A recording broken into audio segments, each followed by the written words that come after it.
Hello, my name is Austin Watt, and in Chapter 43 we discuss what objects can persuade people to reflect on their values.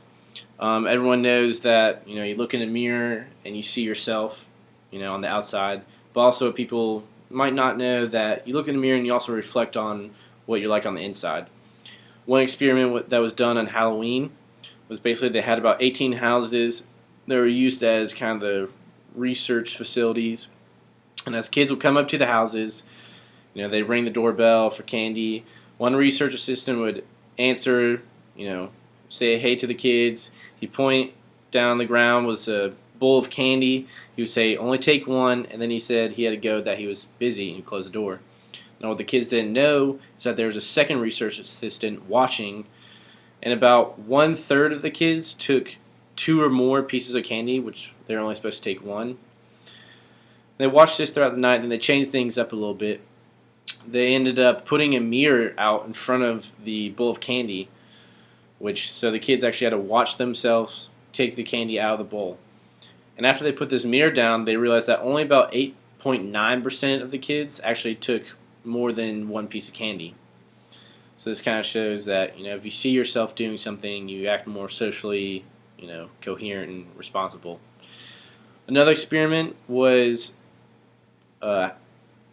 they took this group, and about half of them went to a room where there was a TV and had an open circuit video camera, so they actually could see themselves on this TV.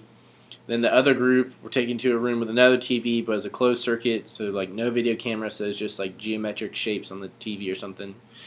They thought that what the experiment they were doing was just like some sort of heart rate experiment, and they had to use gel and got gel all over their hands. So when they thought it was over, they were all given paper towels to wipe their hands off, and they were told to exit through the stairwell.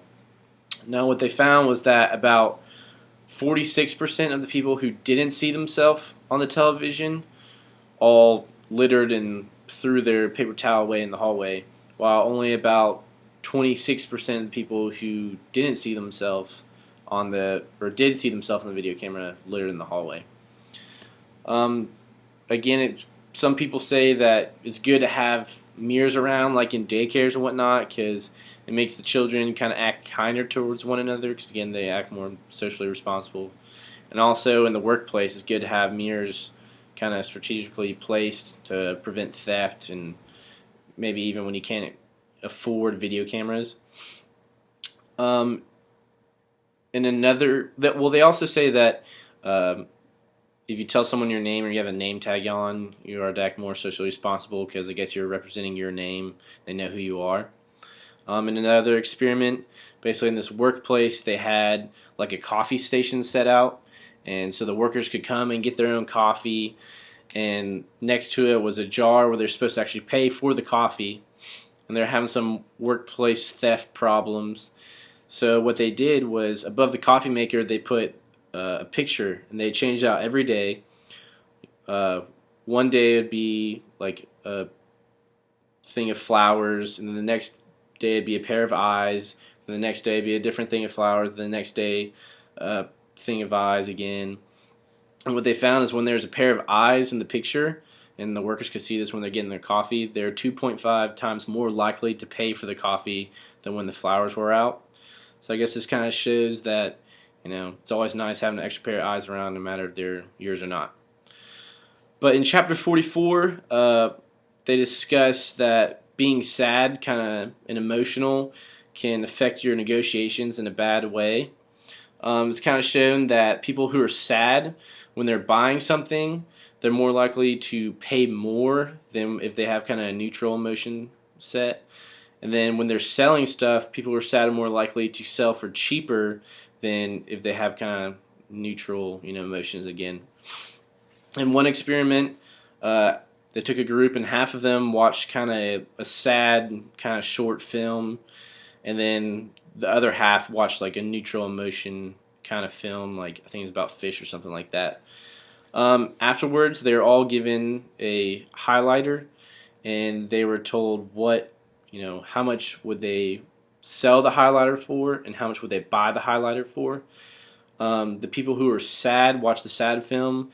I think they would buy the highlighter for 30 cents more than the like the neutral motion people, and then they would sell it for about 33 cents less than the neutral motion people.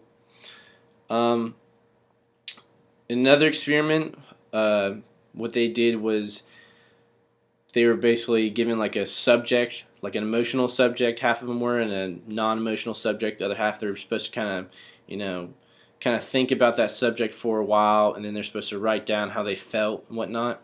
So that's what they thought the experiment was, and then they're asked to be part of a second experiment where they're given basically two sets of CDs. One had 5 CDs in it, and the other had 10 CDs. And they're asked how much would they pay for the 5 CD set, how much would they pay for the 10 CD set. The people who kind of thought about the emotional subject really they just pay for pretty close price for about both. There wasn't a big difference. But the people with the more neutral emotional subject, they would definitely pay a certain amount for the 5 CD set, then they definitely pay more for the 10 CD set. And what this shows is kind of when you're emotional, you don't really see the difference in the magnitude of numbers. You just kind of see if it's present or absent. So pretty much like they don't really, the people with emotional subject, like they didn't really care about the difference in the numbers. It was just, did they buy the CDs or did they not buy the CDs? And this can come in effect in real life, like when you're buying a car.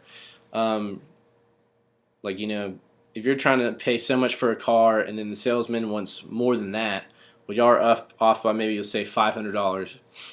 Well, the salesman, they know these tricks, so they know it's a very emotional time. You're trying to buy on your dream car or something like that, so they know you really want it. You're really emotional, really excited if you can get this car. So they'll be like, hey, we're off by $500. I'll throw in some mud flaps. Try to sweeten the pot for you. Well, some people, they get excited and say, hey, I'm getting more bang for my buck out of this. They'll take that deal. But really, unless these mud flaps are about made of gold, like that's nowhere covering the difference that you want to spend. So really, what's a good idea is to, really be numerical conscious when you're trying to make a deal. Bring a price sheet and a calculator, so like you don't just really rely on your emotions and, oh, this feels like a good deal, because it might not be. Your emotions might be kind of taking over. But yes, that's what chapters 43 and 44 were all about. Thank you.